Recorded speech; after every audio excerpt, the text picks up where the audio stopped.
This is the third and final part of my deep dive analysis of Trepang. Here I'll be discussing the game's two pieces of paid DLC, Survival Mode and Bladekisser. I strongly recommend watching my previous Trepang videos before this, but if all you care about is the story, then skip to this timestamp. Survival Mode is a new game mode for the Glass Cube of Shame, the combat simulator, while Bladekisser offers two new campaign missions, Task Force 6-3 and Omega Facility. First we'll cover Task Force 6-3's gameplay, take a break in Survival Mode, then dive headlong into Omega Facility's design. After that we'll cover the story and lore of both missions before reaching a conclusion for the game as a whole.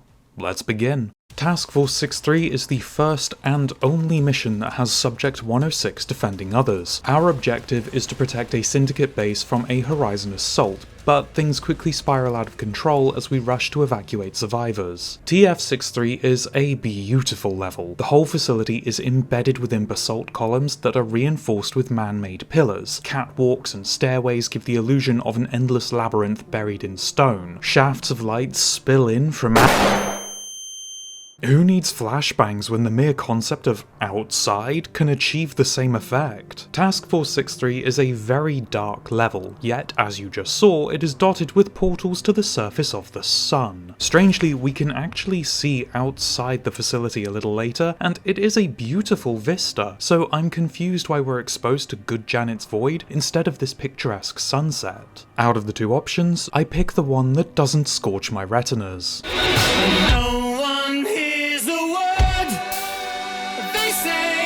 Putting a trip to the Eye Infirmary aside, the interior is an aesthetic treat. The blending of natural stone and man-made steel is well designed, feeling distinct from other underground facilities like the Safe House and Site-83, yet remaining consistent within the game's art style. The base has fused itself with the environment, much like how the Syndicate take and absorb anomalous powers for their own purposes in a great piece of subtle world building. The unreachable catwalks and corridors help the facility feel so much larger than it actually is, a great design trick that's present throughout all of Trepang. It really feels like a Syndicate base that's been in operation for a long time. Unfortunately, that time may be running out. The mission involves 106 being shunted back and forth between arenas by either our director or TF-63's interim leader, Monitor. Turns out this facility's director pulled a 105 and self-terminated, leaving Monitor in charge. I'd say he's handling it well. The first arena is surprisingly open for an underground facility. It's one of the very few encounters in Trepang where the DMR has the range to truly shine. Shame I didn't bring one and instead opted for a sharpened stick. Bladekisser doesn't just provide two new missions, but also gives you 3 new weapons, and the sword is your only melee option in the game, aside from 106 himself. It's also the only weapon that goes from absurdly broken to absurdly broken. The sword will kill any enemy in 1 or 2 hits, depending on how much armor they have. Your blade will bounce off shields, but you can still flank and dismember the person standing behind them. Juggernauts are another matter entirely. They are flat out immune to the sword, and believe me, I tried. The sword can deflect enemy gunfire and send it right back at your attackers. When testing this, my first deflection got a lucky headshot, promptly followed by 5 minutes of flailing angrily and missing everything. The timing and angle is extremely strict, and unless you're skipping meals to study the blade, you won't be pulling this off consistently. This isn't Sekiro. The sword also has an alt fire. Holding the attack button makes 106 raise the sword, and, if you're looking at an enemy, turns your crosshair into a Beyblade to signal that you're in range. Let go of the attack button and 106 will dash and insta-kill your target, unless they're up some stairs. Or behind a few loose pebbles. Or if the sword just isn't feeling it today.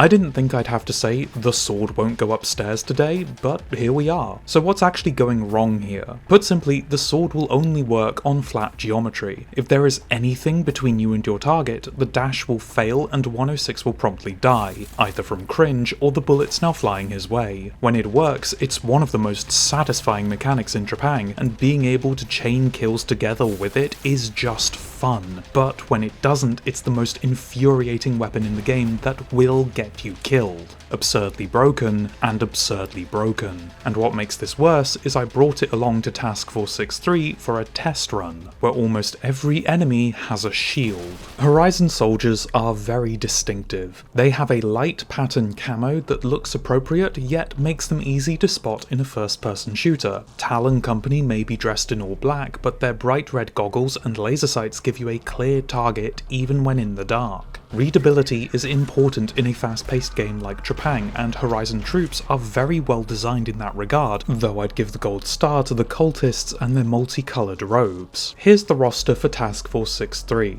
Can't see them? Yeah. Neither could I. The bright colours are gone. Distinctive markings like red visors and goggles are washed out and muted. Ballistic shields mounted on guns blend in with their uniform. You won't recognise an enemy even has a shield before it's too late. These soldiers are designed to blend in with the level and ambush you around corners. This darkened colour palette ramps up TF63's difficulty significantly. The abundance of shields also means my choice of taking the blade in a Bladekisser mission was a mistake, and I must now pay the— excuse me, what? What? Oh come on, that's bullshit. Task Force 6-3 is one of the hardest missions in the game, and it isn't a close contest. But the reason for this difficulty is much more insidious than a shield with a wider hitbox than the moon's orbit. The true killer is something you won't notice until it is far too late. You are constantly starved of resources. Ammo is always low, there's never enough armor, grenades might not even be real, and health kits are non-existent. You will be scavenging different weapons off the ground just to have the mere concept of ammunition, and this is why I so stubbornly held onto the sword. I'd rather have a shiv with an attitude problem than be cursed with that no ammo label. The scarcity of resources makes TF63 feel oppressive, and that is the tone of this entire mission. The moment you clear that first arena, the situation explodes. Literally, 106 is caught in an explosion and dragged away as jets fly overhead, the full might of the Horizon PMC force being brought down on this one syndicate facility. After this, the real level begins with that great big no ammo sign. Our rescuer had to use all our ammo, meaning he's either a terrible shot or the game should have been about him instead.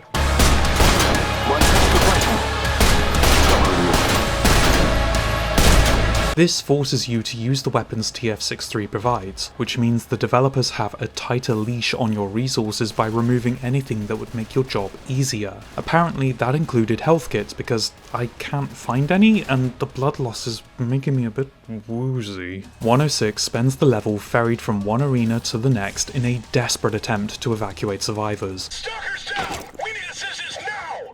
You gotta save my men. I'm counting on you, Ace. All while a mysterious voice tries to compel Task Force 6-3 to surrender. So right now, right this very moment, you need to make a decision. Continue to fight and die, or lay down your weapons and surrender peacefully. There is no Anton Lazar to taunt you this mission. Instead, we are blessed with Auditor, the one leading the entire assault. Subject 106. And hello to you as well, 27 Director. We never see or fight him, he is just a voice on the PA system and a single JPEG, but that voice carries the entire character. All units, 106 is expendable. Kill or capture, I don't care. The sheer presence that voice brings is enough to instantly change the mission's tone. While there is a special place in my heart for Whitman,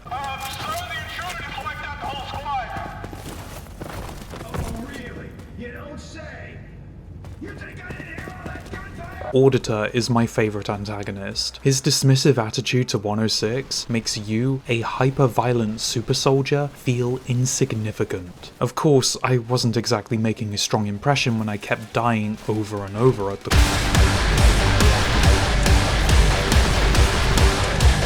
Similar to Jorvik Castle's looping design, Task Force 6-3 keeps sending you through one arena as you go back and forth through the facility. It is the most confusing place in the whole game, and that includes the backrooms. At first, it starts off relatively simple, with TF-6-3 allies coming in to help clear out Horizon stragglers, but then you come here alone, against a swarm of enemies, with a single juggernaut. There are no boss fights in this mission, but this man deserves that title. I'm gonna call him Greg. Hi Greg. Dealing with Greg is an exercise in frustration, as by this point I was low on both ammo and health. In fact, the only health kit here is dropped by Greg, and I really wanted it.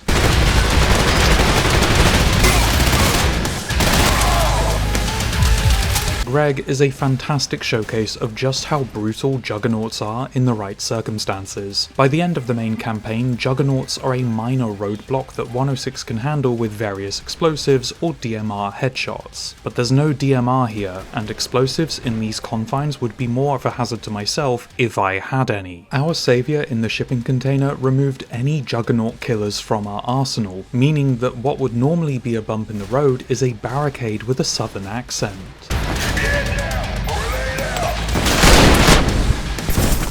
The crossroads also contain a HVT defect. Oh good, that's not changed. Instead of making the HVT the bigger threat, the developers opted for good old Greg here, which is a curious choice, but at least it's consistent with how HVTs are treated in Trepang. This single section is the toughest part of the entire game, and I was stuck here for so long I actually questioned if I was doing something wrong. I did still have the sword after all. So after completing this mission I played it again, this time abandoning the way of the blade, and this section still kicked my ass. I was locked into a nasty checkpoint with low health, and the only way to get that health was to kill Greg, but clearing the arena and getting said health kit didn't set a new checkpoint, meaning when I died in the next arena, I had to fight Greg again. This one section ate up my time more than any other as a result, with nowhere near enough ammo to handle the threats coming my way. This did, however, force me to use another Bladekisser weapon that most of the Horizon soldiers drop, the machine gun. 50 rounds per magazine, a steady rate of fire with the quirk of becoming more accurate the longer you shoot. The machine gun is my favourite weapon in the whole game. Each shot has a good chance to stagger your enemies. The slow, rhythmic fire rate lets you line up headshots with ease, and that accuracy makes this the best gun to dual wield by a wide margin. This is such a fun and impactful weapon. The taser round attachment is not. This is one of those attachments that completely changes a weapon, like the bolt gun switching from explosive rounds to loose scaffolding travelling at the speed of... Instead of damaging your enemy, the machine gun will shock them, ragdolling and stunning them for a time. This even works on juggernauts, though the stun is much shorter. It's funny to watch, but in the heat of battle this isn't effective enough to justify using it. The time it takes to stun an enemy, then switch weapons to damage them, is longer than if you'd simply shot or stabbed them as usual. And when facing a juggernaut, you get maybe 2 or 3 shots in before having to swap back to the taser, stun them again, and repeat the process. On top of that, you are removing half of your damage output. You've lost a weapon slot that would normally hurt enemies and replaced it with rarely useful crowd control. It's clunky and doesn't make use of Trepang's fast-paced gameplay, slowing it to a crawl.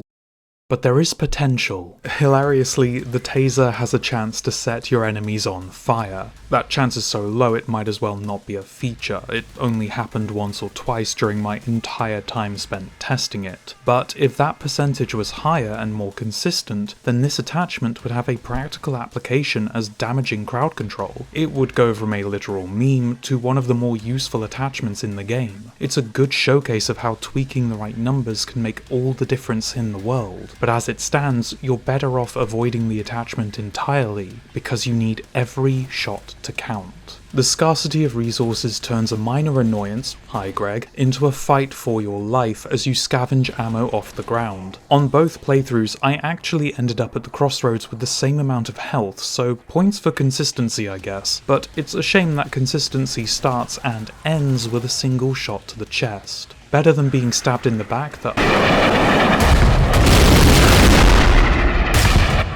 Mayday! Mayday! I'm going down! Sparrow! Director, Sparrow's chopper just hit the water. We need to extract her now. Get it done, Eagle.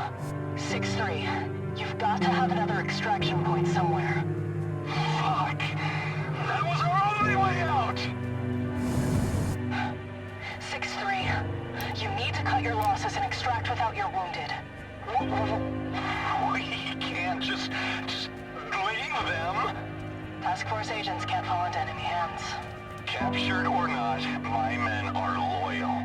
6-3, this isn't a question about loyalty. Horizon knows how to make anyone talk. 106. Terminate them. oh no. Trepang rarely has story beats like this. Usually it's a quick cutscene followed by a lot of gunfire and screaming. This is a punch in the gut, and it's played very well. The fact that the deed itself isn't a cutscene and entirely in the player's hands gives this moment weight. Being forced to go door to door, open the shipping crates and see your helpless victims inside is visceral. This is the defining moment of the level, maybe even the whole game. And when it's done, it's back to work. A checkmark on a to-do list. At least for the director. Monitor has other ideas. 6-3, what's going on? Open the door. Task Force 6-3, stand down. Lower your weapons. Sir, what the hell are you doing? Saving all of us. We got a better shot with Horizon than the Syndicate at this point. Let's get your men out of here. Stand back, 106. I'm getting this door open. Looks like your people are dead set on killing us, Ace. For what it's worth, I don't hate you. Mag dump this piece of shit, man. Who's that?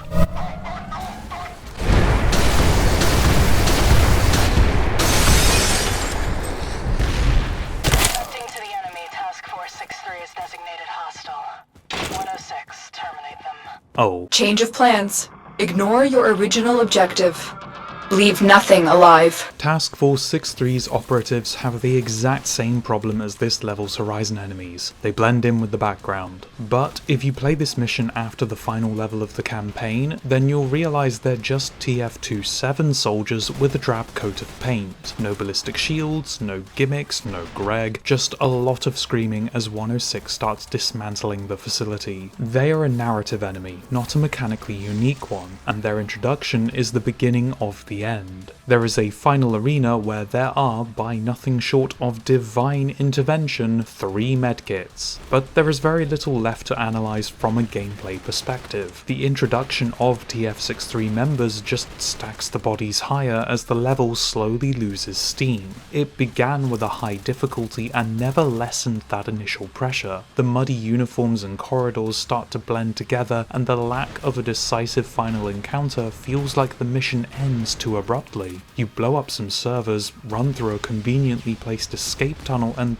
that's it. The best word to describe Task Force 6-3 is strained. There is a very strong concept, a rescue mission gone wrong that is stretched to its absolute limit, and I don't mean that in a negative way. The level's high difficulty helps feed into the tension that the story is going for, with every evacuation plan failing in one way or another no matter how many soldiers 106 puts down. This mission is a catastrophic failure for the Syndicate, and the gameplay really helps enforce this, with the final cutscene leaving 106 to contemplate if all this bloodshed was really worth anything. The level has a strong, consistent aesthetic, but that consistency means that as time progresses, more and more of the level fades into the background. With a lack of Trepang's signature mid-mission shift, the facility's design is stretched thin. As an example, the Pandora Institute would suffer if the entire mission was nothing but glitzy bars or or dingy basements, and I think TF63 shows how that duality is so important when designing a mission. What doesn't help is how every arena feels too similar to one another. They are pretty much all big rectangles with shipping containers strewn about. The deliberately confusing nature of the level's layout makes you feel like you're fighting in a place you cleared mere minutes ago, and for all you know, you could be. Here are two different arenas side by side. I don't need to go on a 5-minute tangent to point out how, visually, they look almost identical. The fact we return to the crossroads repeatedly only enhances this deja vu effect, to the point where the mission becomes repetitive the longer it goes on. The story being told and the beats of said story are great, but the actual gameplay and scenery never changes. The difficulty itself is the mission's greatest strength and weakness. The ballistic shields, muted camo patterns, and resource scarcity are excellent ways to add difficulty that isn't just more numbers. Individually, each design decision adds a new layer of difficulty, but when combined it can become overwhelming. All it takes is one checkpoint on low health to leave you stuck fighting Greg for a long time. This is why I describe the mission as strained. Every aspect is pushed to its limit, including the player. If you don't enjoy hard gameplay and the tension that brings, then you're going to become more and more frustrated until you either turn down the difficulty or quit playing entirely. I enjoy difficult games, so I liked TF63's challenge, but I can completely understand why, for some, this Syndicate base is their breaking point. So, let's take a break. The Survival Mode DLC gives the player content that can be slapped into two distinct categories: cosmetics and gameplay. On the cosmetic side, we have 10 weapon skins and a Jiggly Boy player skin,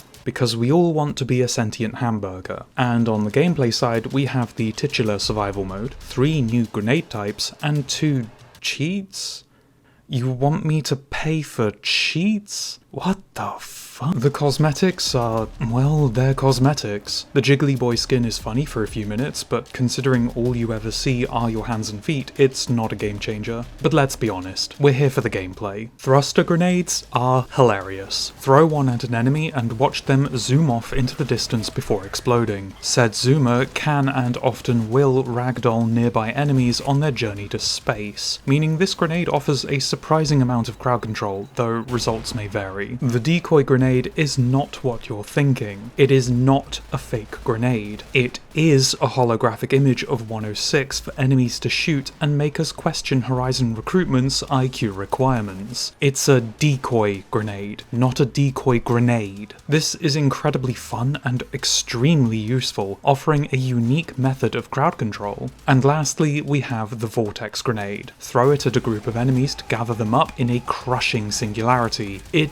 seems familiar. This Vortex grenade looks a lot like Subject 83's vacuum at the end of Site 83. Now, to be very clear, I am not suggesting the developers cut this from the base game to sell as paid DLC. It is a single grenade type after all, most likely a scrapped or abandoned concept that was fully fleshed out after the game was released. I point this out because, like Subject 83, this grenade is an anomaly. It's the only one of the 3 grenades to really feel like a part of the base game's aesthetic. The thruster grenade is a sometimes functional joke, the decoy grenade is the most sci-fi weapon in 106's arsenal, but the vortex grenade feels anomalous. In fact, aside from the gas grenades, it's the only other anomalous weapon 106 has at his disposal, and it's a shame we can't use it much. These 3 grenades only really work in side content. You can take them into the campaign missions, but you're limited to 5 uses. You can't restock them mid-mission. Side content, however, lets you purchase as many as you can afford, and considering they come with the survival mode itself, that makes perfect sense. Each one is fun and impactful, with my personal favourite actually being the decoy grenade, but to truly experience what these grenades can do, we need to discuss the game mode they're tied to. I have gone on record saying that I am not the biggest fan of Trepang2's combat simulator. It's the campaign side missions without the dynamic entrances or voiceover, turning fun arenas into sterile shooting ranges. It's fine as side content, but could really do with an extra game mode or two so that there's some variety with what's on offer. Does survival mode provide this variety? Nope. Survival mode is hungry hippos if said hippos could dual wield SMGs. 106 is given the medical miracle of a stomach and has to eat donuts in order to stay alive. How do you get said donuts? Complete objectives such as kill 2 people with a shotgun, kill 2 people with a throwing knife, kill 2 people with a rifle, kill 2 people with— you know what, I'm starting to sense a pattern here. I like the idea of these objectives, forcing the player into trying weapons and gear they wouldn't otherwise touch, but when the reward is 230 calories and a timer extension, I'm not exactly jumping for joy. In fact, the only thing I do like about survival mode is the ability to choose your next map and what enemies you face there. This is an engaging, meaningful mechanic that honestly feels like it should have been in the base game's horde mode, because that's what survival mode is. It's horde mode with a timer, and I paid for this. If survival mode was in the base game, I would barely pay attention to it other than to lump it in with my complaints about side content in general, but it isn't in the base game. This is paid DLC. It's on the cheap side, £2.99, but you still hand over extra money and that changes how I look at it. Survival mode doesn't add anything meaningful to side content. There are no new maps or enemy types, and the new game mode barely qualifies as such. All the other bells and whistles like cosmetics and cheats feel like padding for a lackluster game mode. In fact, Bladekisser objectively adds more content to the simulator than the DLC designed to do that very thing. Bladekisser provides 9 new arenas, 3 weapons that can be used anywhere with no limitations, and several new enemy variants to fight. And Bladekisser's focus is on the 2 new missions. What Bladekisser does in passing is more substantial than what survival mode does intentionally. So where is this DLC going wrong? None of the combat sim arenas are designed for survival mode. Instead, survival mode itself has been squished in where it simply doesn't belong. It's meant to be some good dumb fun where 106 crams calories into his mouth mid-rampage. What we actually have is horde mode tapping a stopwatch like we're doing a murderous fitness test.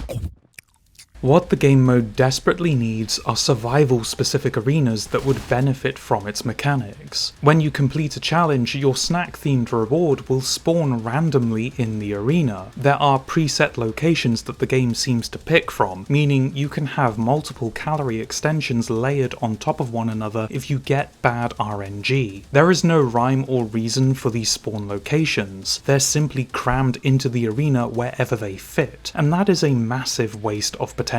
You could turn the timer into a meaningful choice in the midst of battle. Do you risk performing a parkour challenge to reach a spawn location? Will you have time to clear the wave and eat? Do you risk exposing yourself in the open just to have another donut? Like with many mechanics in Trepang, there is a foundation that can be built upon to make something truly great. There is just no incentive to play survival, no hook to encourage the player to choose it over the standard horde mode. There is potential, but unfortunately that potential may never see the light of day as it's quietly buried in the glass cube of shame that is side content. Unless you are obsessed with the combat simulator, then I find it difficult to believe that this DLC will leave you satisfied. But we're not done yet, because there was a free update to side content that knocked survival mode down even further. Buried deep within the combat simulator menus is a button. Pressing said button reveals another button, Enemy Creator. Welcome to Buildermerc. Here you can create your own custom NPCs. You can dress them up as beautifully as you want, I call this one Felicia, and alter their stats to be as big or little of a challenge as you desire. Then you can add them to your own preset wave lists so that you can completely customize your horde mode experience.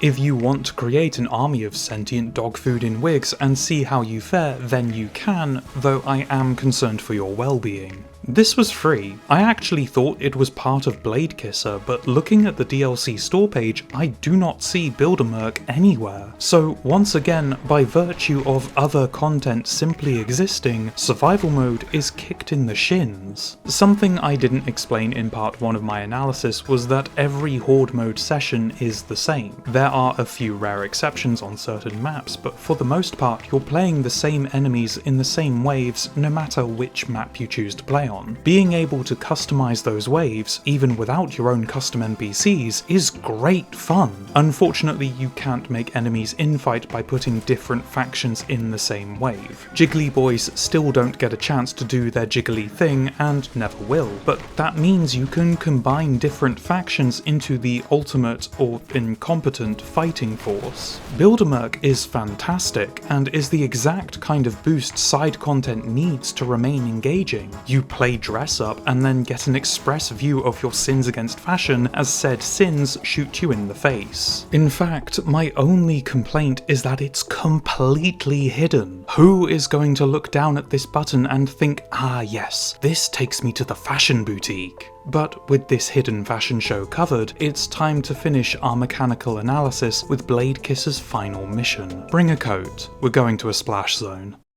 I love Omega Facility. Forget dark underground bases, dim cultist libraries, and nighttime vistas. This level is bright, sunny, and filled with explosions. Our mission is to assault the facility and have a damn good time while doing so. An interesting factor in Omega's design is that we've already seen a Horizon industrial platform on the ocean, oil rig, and yet nobody is going to mistake one for the other. For starters, there aren't any cosmic horrors from beyond the stars here. The arenas are wide, open, and once again letting our friend the DMR actually pull some weight that isn't scoping in on juggernauts. You're constantly moving from one platform to the next, helped along by TF-27 allies while helicopters get to work in the skies. This level is simply fun and a beautiful spectacle to take part in. Each arena also has a great use of verticality, giving you plenty of railings to vault and vantage points to fight for control over. Just like TF-6 we're given a new enemy variant to fight, and these walking talking body bags are very special. They take 3 headshots to put down. Good thing I brought the third and final Bladekisser weapon that completely negates their advantage, the revolver. The fact this gun didn't come with a cowboy hat that obscures half the screen should be a crime. This 6-shooter is a behemoth of a gun. It will down anyone that isn't a juggernaut in a single headshot, making our new enemies with their multiple headshot gimmick feel real stupid. Holding down the fire button will cause 106 to let off 3 shots in quick succession, with accuracy becoming a loose concept the gun heard of once in a dream. The quirk of the revolver is that each shot is pinpoint accurate, but only if you give the gun time to reset after each shot. If you start fanning the hammer, then you aren't going to be hitting anything unless your opponent is the size of a nuclear submarine. Surface. Fire as well.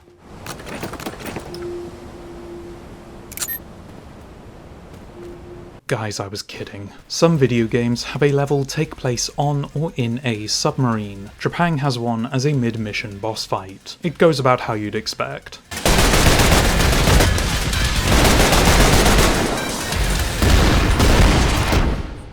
The submarine has 2 methods of attack, firing missiles at people or firing people in missiles. This is a mad scramble to play whack-a-mole with a radioactive sardine can, and I love it. My PC, however, does not.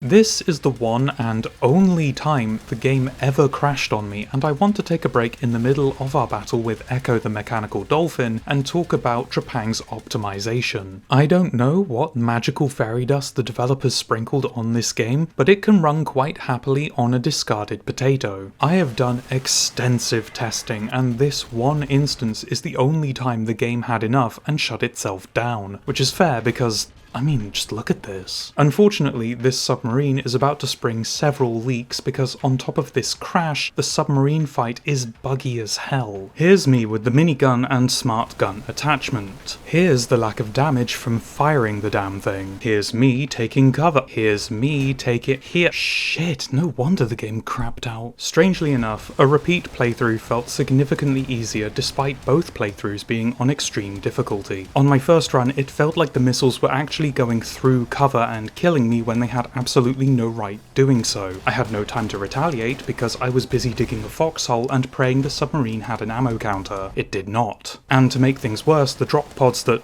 drop on the platform explode, releasing enemies for you to kill. And of course the debris has collision. You can get completely screwed over by the wreckage through no fault of your own, and while I love Trepang2's physics engine, I am currently fighting a fucking submarine. Despite its buggy nature, I love this boss fight. It's a unique enemy, grinding 106's progress through the facility to a halt and forcing you to deal with something you feel woefully unequipped for. I really hope you didn't bring that sword.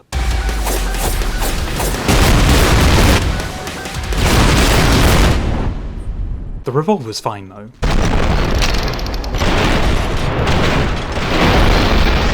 And just like that, the battle is... Oh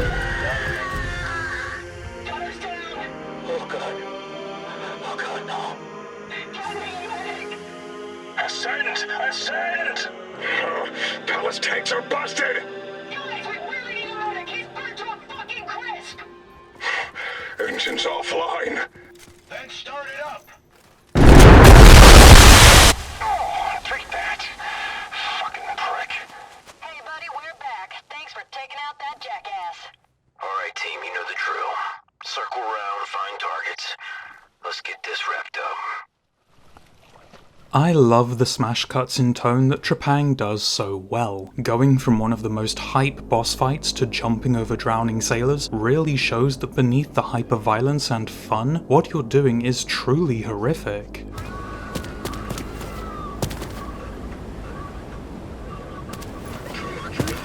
And it sets the stage for what's to come, because it's time for the return of the spooky corridor. Great strides. I regret to inform you that I no longer agree with the direction of this project. So I will be resigning from my position as overseer. It's been a privilege, gentlemen. Now, I hereby hand off the facility to Captain Morrison.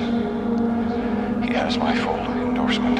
It's moments like these that really highlight the strength of Trepang2's environmental design. The looping audio and beautiful water reflections make this one of my favourite ambient locations in Trepang. We aren't the first ones here. Even the director is surprised to find TF-27 signals this far down. Entering the facility proper, we're greeted by a very familiar looking set of equipment, and an even more familiar designation. 9, 5, report in. Service completed. Hello, Dr. Emerson. Dr. Emerson, why do you have a minigun? The setup for this fight is incredible. The rising tension, the twist reveal, the fact you know what's going to happen before it actually happens, it is masterfully done. And it breaks my heart to say, I hate this fight. Let's play Spot the Enemy like we did in TF-63. Do you know how many Emerson clones are in this room? Whatever you guessed, you're wrong. These enemies are completely invisible, much like Subject 107. Unlike 107, however, they don't telegraph attacks. If you see them, they're already shooting you. There's no way to track them. This is true invisibility. I've spent a lot of time trying to find a way to spot these guys, and so far my best result has been watching them kick a chair once. So we have enemies that are impossible to see or track, equipped with high-powered weapons like shotguns, bolt guns, and a goddamn minigun. Do you know what this combination creates? Pain.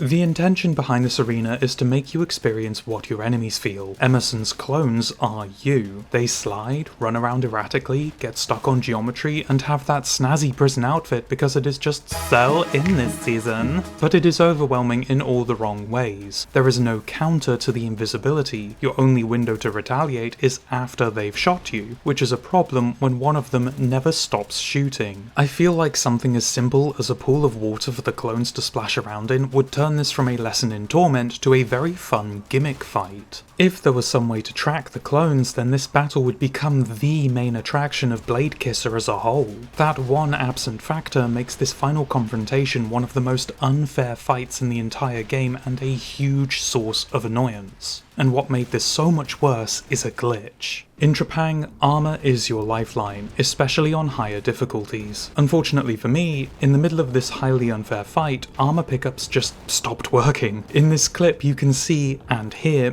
me picking up armor, yet my blue bar just is not shifting. I don't know what caused this glitch, or why it suddenly started working again, but this contributed to a lot of my frustrations, on top of the invisible minigun wielding clones. I love the arena itself though. The variety between open sidelines and confined corners makes this a lot of fun to play around in. There's a great use of verticality too, letting you vault onto lower sections to avoid sudden gunfire. Emerson watching over as a looming not corpse is an unnerving set piece, and once the battle is finally over, we get to go meet him and blow him up.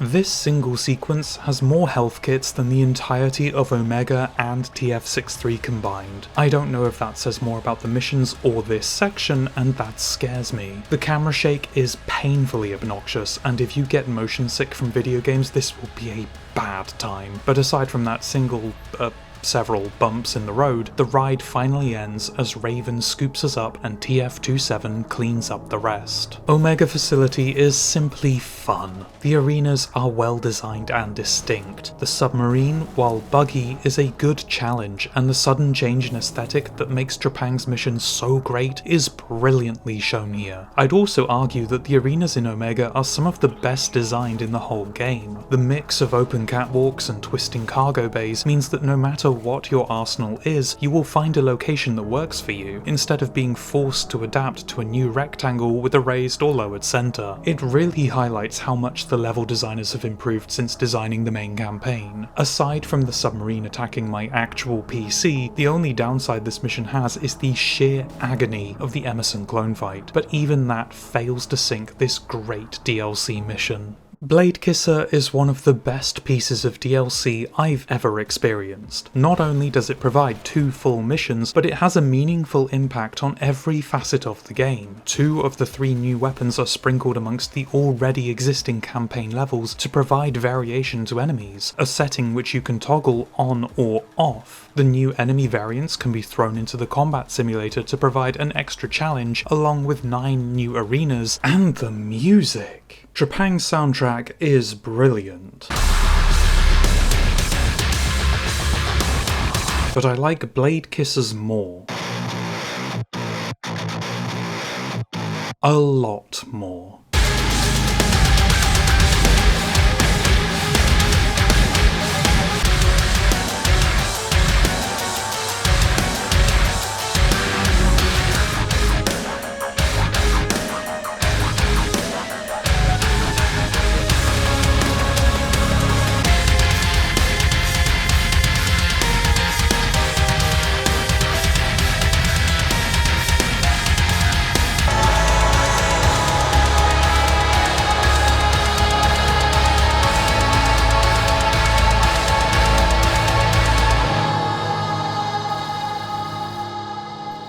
At £7.99, Bladekisser is at a good price for what it offers, and if you enjoy Trepang, then this DLC adds more of what you love. The sword's broken mechanics are the most egregious issue, along with the nuclear submarine demolishing my PC and the Emerson clone fight demolishing my sanity, but these individual moments are overshadowed by the sheer amount of quality brought to the table, and we haven't even talked about the lore yet.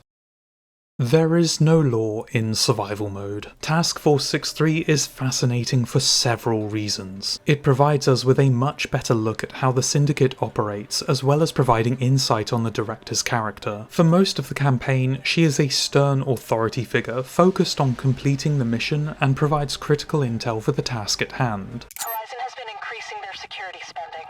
It's time we hit their infrastructure so we can disrupt their logistics. In fact, her personality is so by the books that many players believe that she's actually an AI running Task Force 27. I disagree for one specific reason. 106.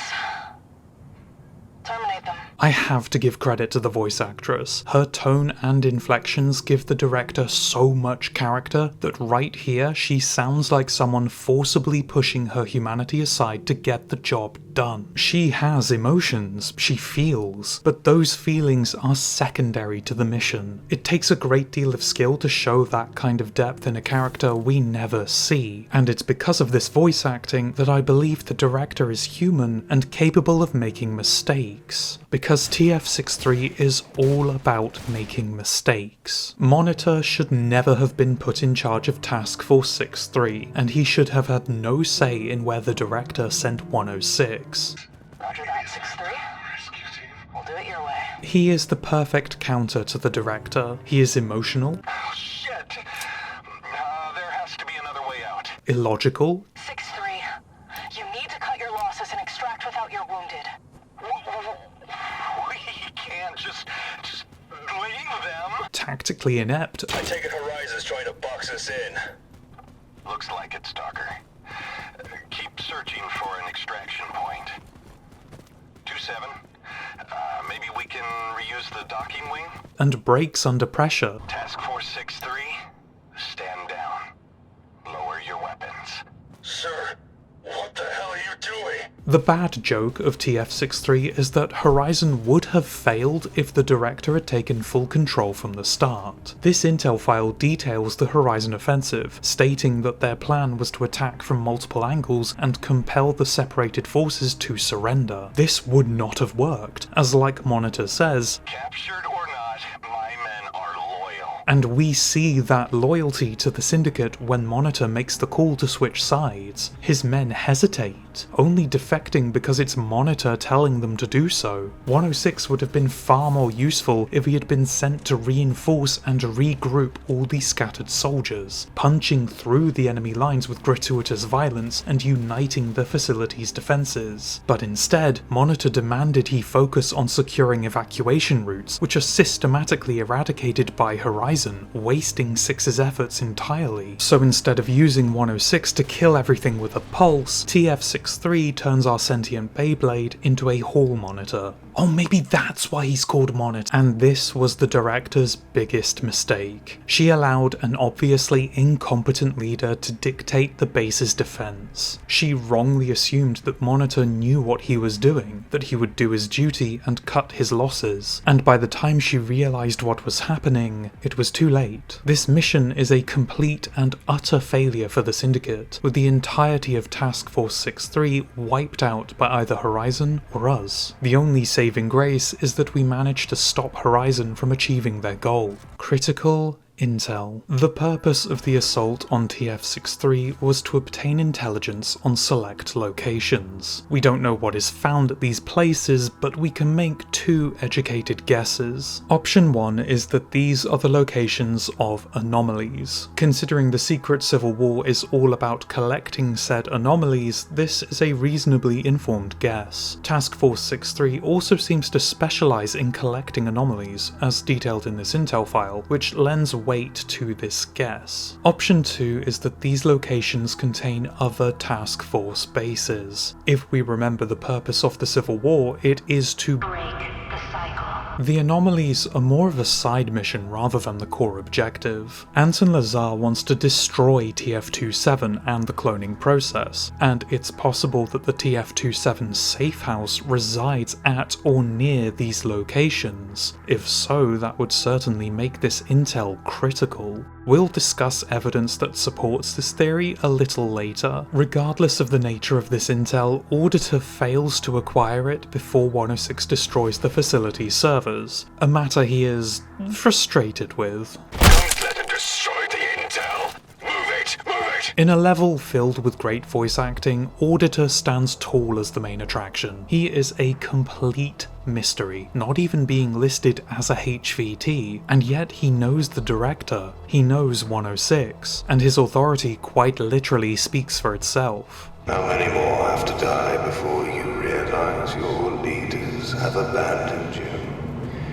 They abused your loyalty and left you all behind to rot, to bear the full weight of their consequences alone. His notable absence from 6's kill list actually tells us a lot about who Auditor truly is. He isn't part of Horizon. An auditor is someone who assesses the finances of a company to ensure the money is going where it's supposed to, that their books are correct. They aren't typically a part of the company they're auditing to remain objective. They also don't take command of military assaults, but the point here is that we only have his name and actions to build any kind of profile on the man. And one very important factor in that profile is that he is leading Talon Company. We need to talk about Talon. Talon Company is a PMC, distinct from Horizon in name only. They serve Anton Lazar directly, only taking his orders, but to the world at large they are their own PMC. Talon Company isn't a company in a military sense, it's a business. Remember, Horizon was built as a syndicate front, meaning there are spies and saboteurs throughout the company loyal to the syndicate. Making your special forces separate from the company entirely is a big brain move for a big-brained man. The Black Ops mission briefing lists all assets being used in TF-63 as Talon, meaning no actual Horizon units are present. Auditor does not work for Talon Company. His goals do not align with Anton's, or by extension Talon's. Avoid subject 106 at all costs. All units, 106 is expendable. Kill or capture, I don't care. He doesn't care about 106, he doesn't care about safety or human lives. Task Force 6-3, we can only guarantee your safety as long as we team up and kill 106. That can be arranged. He only cares about the success of the mission, and this entire operation directly contradicts Anton's plea in Horizon HQ. Have you ever noticed how the Syndicate is always the aggressor, always the invader? Yet, Auditor has knowledge of the Director, 106, and by extension the Cycle program. By that fact alone, he should be a higher up. He should be a HVT given his skills and knowledge. We fight and kill HVTs aligned with Talon throughout the campaign. That doesn't make Auditor special. None of this adds up if we assume that this mission is being led by Horizon, because it isn't. Auditor belongs to a hidden third party and is assessing Talon Company's capabilities on this mission. He is, quite literally, auditing Anton Lazar's greatest asset. Talon. Horizon is bait that the Syndicate cannot ignore. Anton is snatching up anomalies and distributing them to the public, a direct threat to the Syndicate's grip of control. But it is just bait. Anton is using Horizon to give the illusion of a civil war, all while he is secretly transferring his most valuable assets to this third party. This is why we never see Horizon using anomalous powers in their fight against the Syndicate. It's why Horizon PMC is nowhere to be seen throughout the campaign, and now it seems that the entirety of Talon Company is being audited, with a very important HVT in their midst. The HVT Defector is an extra headshot mechanically, but his profile reveals that he has critical intel about our task force. And there are those words again, critical intel. Defector's appearance here suggests the intel Talon Company wants contains the locations of Syndicate Task Force bases. The Defector likely turned traitor before 2-7 moved to the safe house, otherwise this whole assault would take place in the main hub of the game, not in the middle of a stone beehive. But we simply have no way to know the details of this critical intel, so once again this is mostly guesswork. And that sums up Task Force 6-3 quite aptly. We don't know the details. The main story is a clear and straightforward narrative about Monitor succumbing to his emotions and switching sides, getting himself killed because his side didn't have a hyper-violent clone. It's well told, but the finer details are very much a mystery, such as how a Horizon laser was duct taped to the ceiling, or how Talon managed to infiltrate one of the shipping crates. Customs clearly weren't doing their job that day. This mission is an important turning point for 106. He is forced to kill unarmed soldiers that were his allies just 5 minutes prior. His response may just be a slow look at his hands, but it plants the idea that his loyalty, his conditioning, isn't perfect. Serenity is doing its work. Auditor is the most important and mysterious character of the mission. His lack of a HVT profile means we only have a single image and a few voice lines to glean any kind of understanding about him. My declaration that he is a member of the hidden third party is an educated guess based on the lack of evidence, which makes it a shaky theory at best. Ultimately, TF-63 is a solid and straightforward story, with plenty of emotional highlights and a few mysteries to help it linger in the back of your mind. Speaking of lingering, I wonder how Emerson's doing.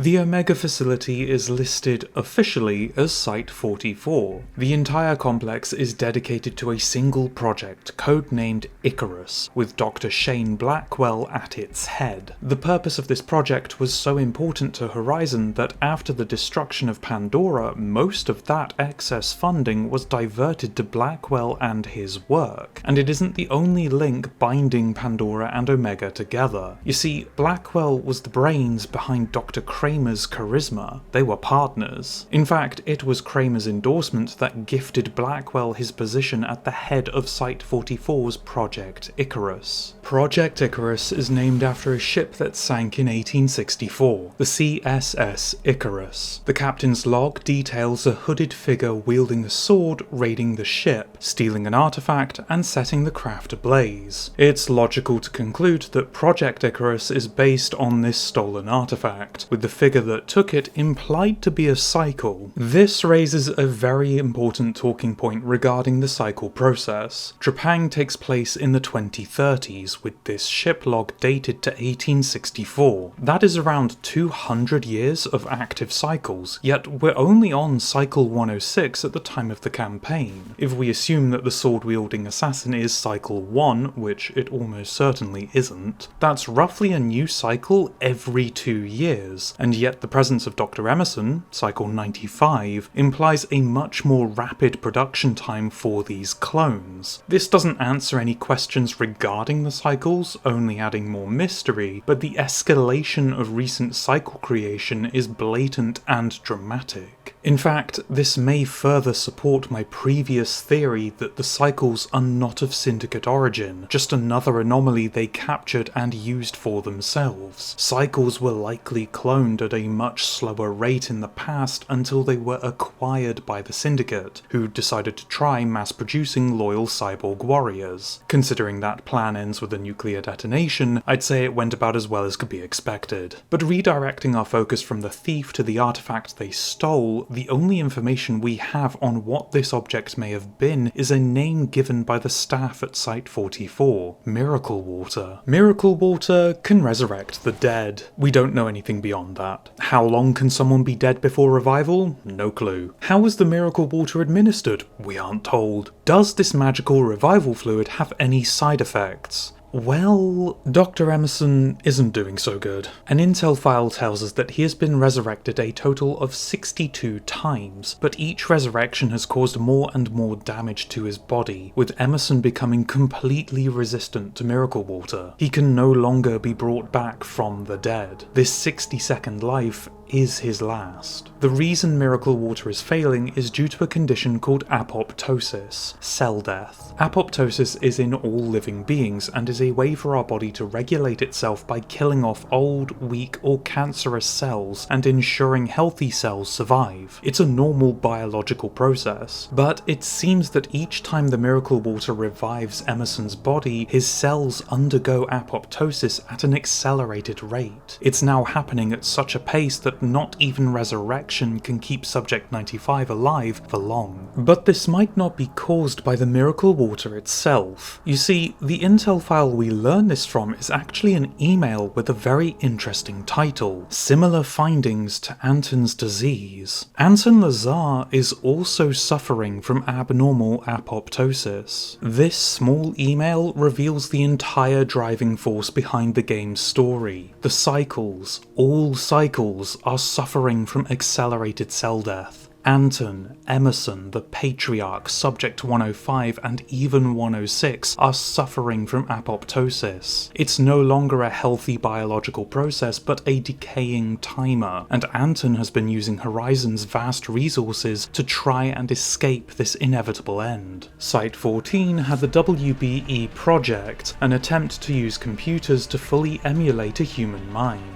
The Pandora Institute was focusing explicitly on the regenerative properties of Pandorium to stave off disease and death. Jorvik Castle held the power to transmute and change flesh, unshackling the Patriarch from his dying body and ascending. Site-83, specifically Operation Blue Sky, was experimenting with Subject 83's powers of time manipulation, as shown by the HVT Chronos, trying to rewind that constantly ticking clock. And Horizon HQ was where the WBE project was modified and finalized. Instead of computers, living donor brains were rewired to match Anton's mind exactly as an indistinguishable copy. The main campaign is about Anton trying to escape his doomed, cloned body. Apoptosis is the link that binds it all together, and it's likely in the cycles by design. The Syndicate obviously have a hard time keeping their clones in line, as shown by Anton, the Patriarch, and Subject 106. Cloned flesh actually suffers from abnormal apoptosis in real life. The body kills cells it shouldn't, with no trigger to keep the process in check. To a group like the Syndicate, who just got their hands on an endless production line of hyper-efficient killers, this sounds like an excellent failsafe should they ever go rogue. Had Miracle Water worked and cured Subject 95, that cure would have been handed to Anton, who would have then given it to every cycle that's escaped the Syndicate's clutches. And that is why Pandora's funding was diverted to Site-44 after it was destroyed. The Omega facility had the best chance of curing Anton. Except the Miracle Water failed. Emerson could not be brought back infinitely, so they cloned a clone. Dr. Emerson says, Do they clone me?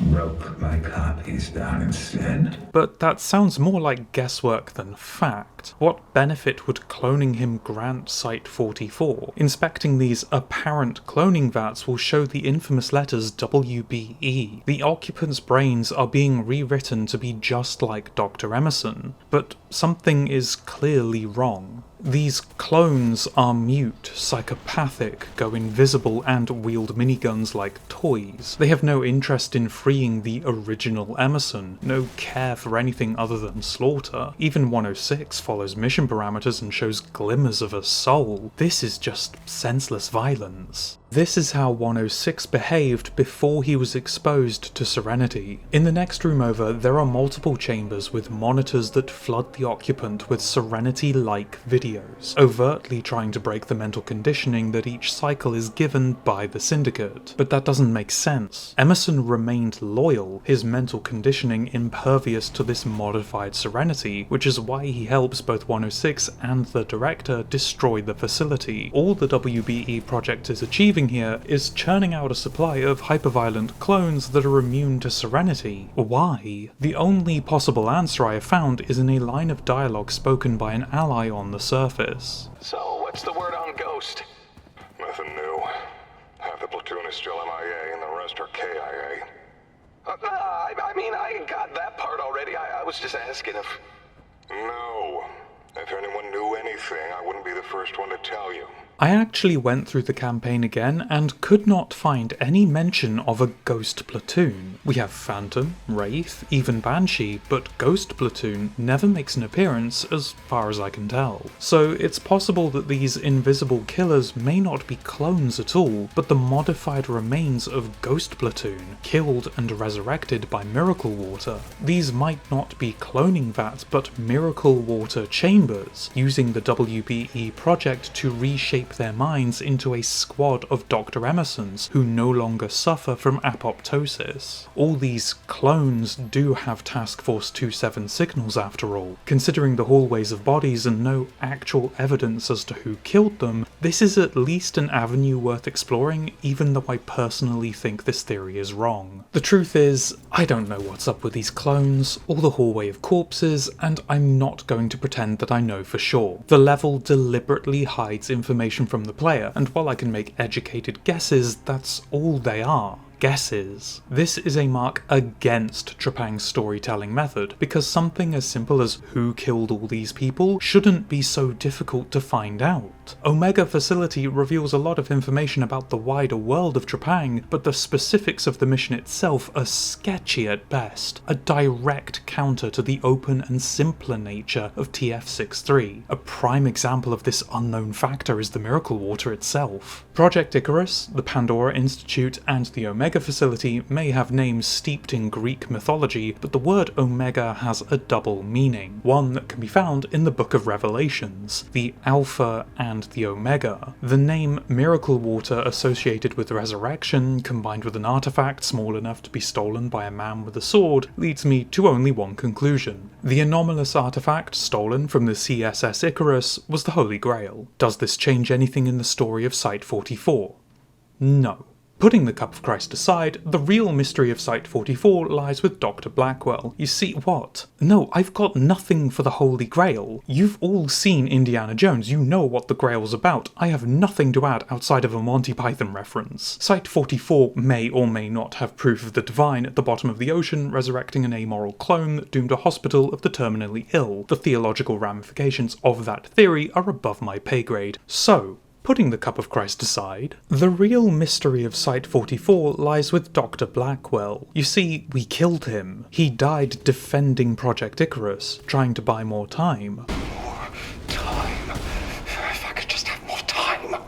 Software's en route. We'll buy you all the time you need, sir. More time for what? We don't know. Add it to the mystery pile. But that's not the puzzling part. This is. I regret to inform you that I no longer agree with the direction of this project.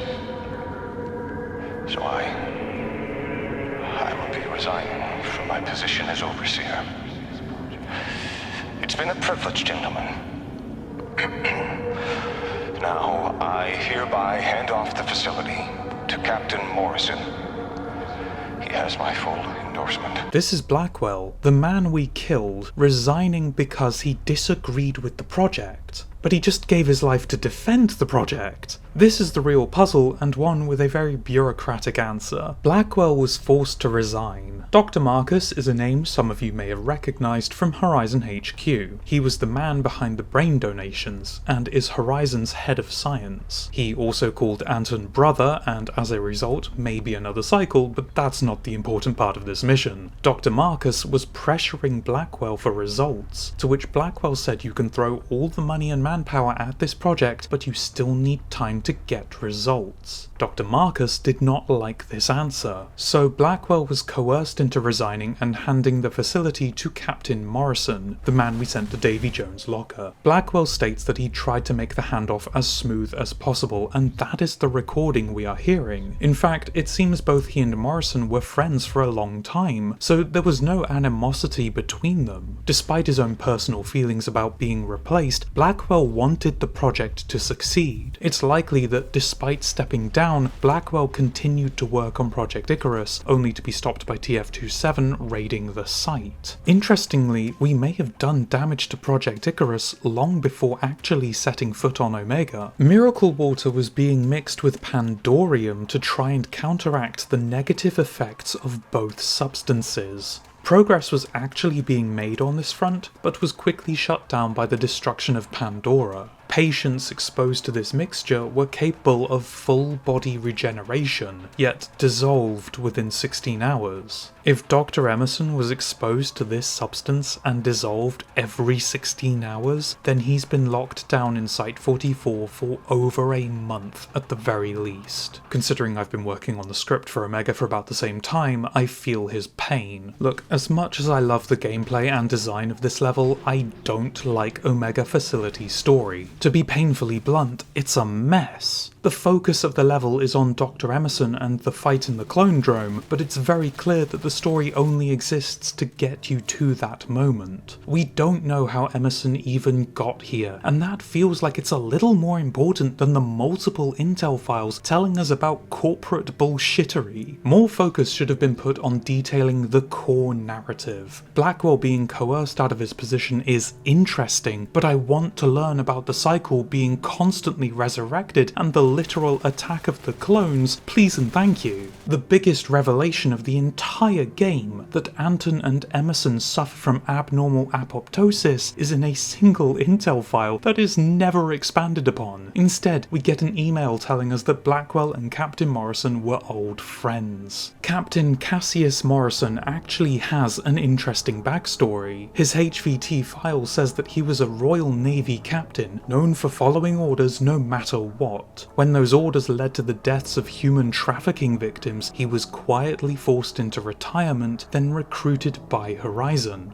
What a great setup! The name Cassius actually means vain or hollow. Does this man feel remorse for those killings? Does he resent those that forced him to retire when all he did was follow orders? Or does he live up to his namesake and not care? Well, I sure fucking don't, because we don't learn anything about him or his character. He's just a man who commands a submarine and crashed my game once. Bastard. Omega Facility's story is riddled with holes, and I have spent literal months combing over this one mission trying to figure out what I'm missing that connects all the dots. How did Emerson end up here? Why is Emerson being cloned? What is Blackwell buying time for? Who is Ghost Platoon, and why are they missing? Why is there a hallway of corpses and a looped recording of Blackwell resigning? What am I not seeing? But there's nothing left to find. I have all the intel files, I've listened to all the audio, I've stared at every fucking monitor in this facility so much I might as well get paid a salary and work there. Yet this mission makes less sense to me than Site 83. We learn nothing new about Emerson, despite coming face to face with him. He's loyal to the Syndicate, but we already knew that. Horizon are trying to break the cycle, but that's the whole point of the game. If there is a deeper story being told beyond, hey look, it's Dr. Emerson, then it isn't told well enough for the average player to notice or understand. For most players, Omega contributes a single email. The rest is lost at sea. If all you cared about was the story, then you can stop here. That's it. I've covered everything Trepang has to offer from gameplay to lore, but I'm not done. This analysis has a purpose. My aim has been to fully analyse Trepang in order to understand why it hasn't reached a larger audience. The game just isn't talked about anywhere outside of Trepang-specific communities, and my goal has been to try and understand what has been holding such a great game back. And here at the end, I think I can point to why. To get the obvious out the way, I love this game. Trepang has some of the strongest gameplay foundations that I have ever seen, with the flow state of killing enemies to refresh your stamina creating an exceptional core gameplay loop. The enemy AI makes the game, and without their callouts and intelligent behaviour, there would be no Trepang. Voice acting, art direction and level design are fantastic and filled with quality, all tied together with a compelling story that most people think doesn't exist. This is the first thing holding Trepang back, the nature of the story being told. Everything relies on the twist reveal at the end. The Syndicate are the real enemy and the director has been gaslighting you all campaign. But that reveal only has weight if you're paying attention to the intel files. If you ignore them and focus purely on gameplay, like most people playing a first-person shooter, then all you learn is, oh, I guess we were the baddies.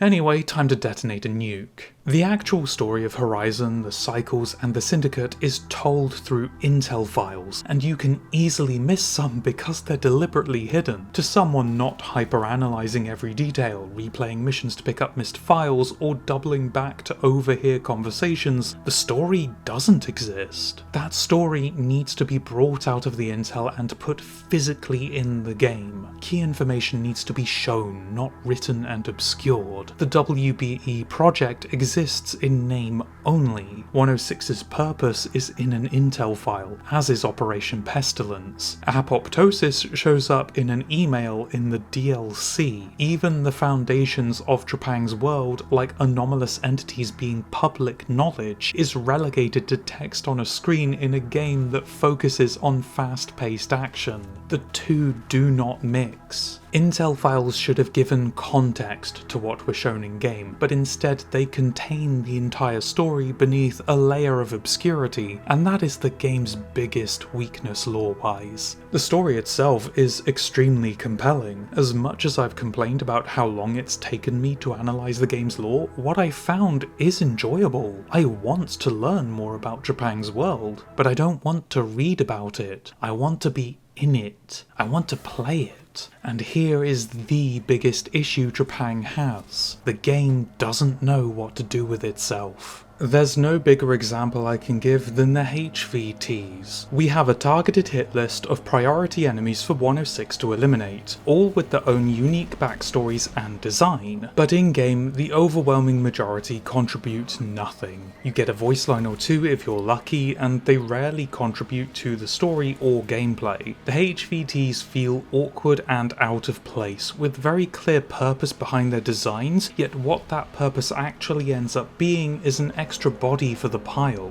In fact, I stopped mentioning most HVTs during my analysis because I was running out of ways to say I killed another one. There are two exceptions, Samaritan and Kronos. Samaritan's voice lines and his HVT profile are screaming at you that you are the villain of the Pandora Institute, but because you're too busy having fun in the first-person shooter, you won't even hesitate to put him down mid-sentence. He is walking, talking foreshadowing for the reveal in the incineration cutscene, and it is done extremely well. And not only does Kronos have a unique mechanic, but his presence is an in-game explanation for what Operation Blue Sky is about, harnessing Site-83's echoes to ripple back through time and prevent death. His mechanic is both fun and environmental storytelling. This is what every HVT should have brought to the game, more context and lore to expand the world outside of lengthy HVT profiles. But Kronos and Samaritan are exceptions,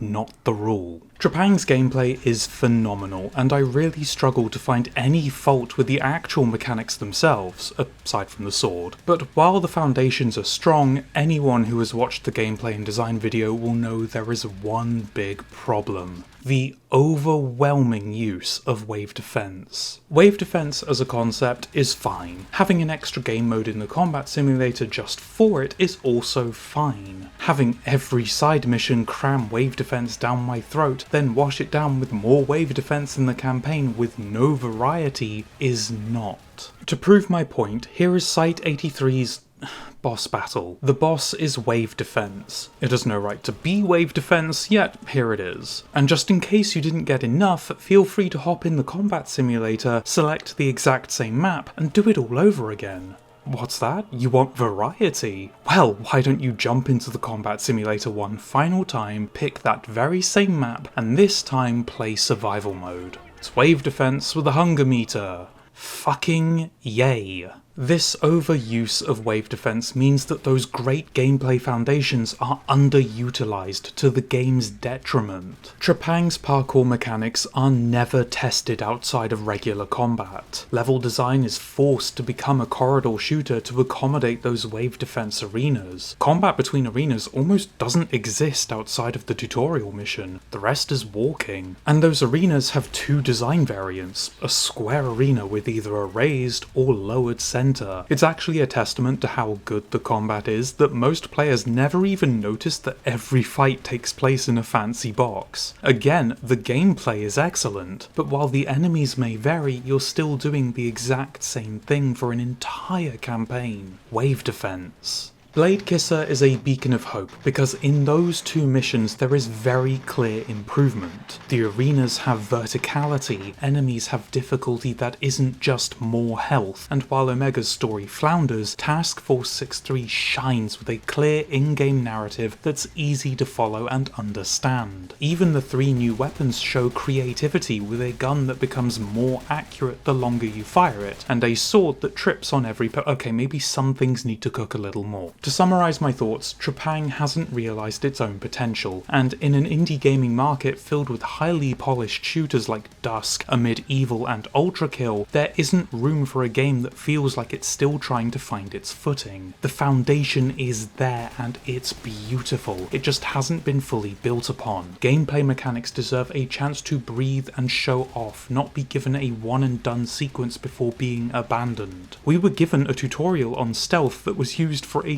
single corridor. Expand on that. Let the level design loosen up and turn that well-made illusion of depth into reality. Change the HVT system from glorified headshots into unique, challenging enemies. The design and intent is already there, and I want to play more. I want to play more Trepang, because Trepang deserves my time, and it deserves yours. I can criticise the game as much as I want, but my final feeling is, and always has been, I want to play more. Trepang may have flaws, but it is a gem, a true diamond in the rough. I'm excited to see if a sequel will be able to unleash the raw potential this game shows. Until then, Trepang2 is a welcome first addition to the Unknown Arcade. Thank you so much for watching.